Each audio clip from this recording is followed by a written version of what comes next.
তেওঁলোকে 50% চাকৰিকালৰ দৰমহা 50% ডিয়াৰনেছ এলাউন্সৰ সৈতে লাভ কৰিবলৈ সক্ষম হ'ব। অসমৰ চৰকাৰী কৰ্মচাৰীসকলক মই আৰু এটা সুখবৰ আজি দিব বিচাৰিছোঁ।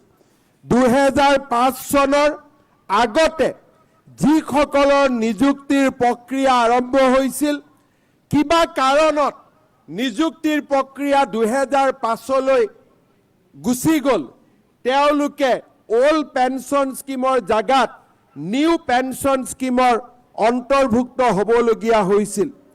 কাৰিকৰী অসুবিধা পিছ পেলাই মই তেনে চৰকাৰী কৰ্মচাৰীসকলকো যাৰ নিযুক্তিৰ প্ৰক্ৰিয়া 2005 চনৰ আগতে আৰম্ভ হৈছিল, তেনে চৰকাৰী কৰ্মচাৰীসকলকো ওল্ড পেঞ্চন স্কিম বা OPSৰ ভিতৰলৈ আনিবলৈ সিদ্ধান্ত গ্ৰহণ কৰিছোঁ, যি আমাৰ ৰাজ্যখনৰ চৰকাৰী কৰ্মচাৰীসকলৰ বাবে নিৰাশাৰ পৰিৱৰ্তে আশাৰ এক নতুন সঞ্জীৱনী সুধা আৰম্ভ কৰিব।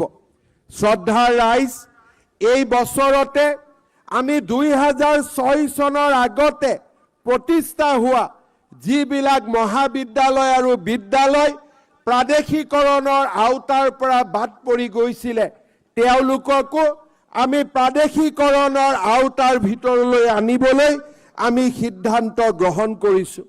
1 এপ্ৰিলৰ পৰা আমি আমাৰ অসমৰ চৰকাৰী কৰ্মচাৰীসকলৰ বাবে নিউ পেঞ্চন স্কিমৰ সামৰণি মাৰি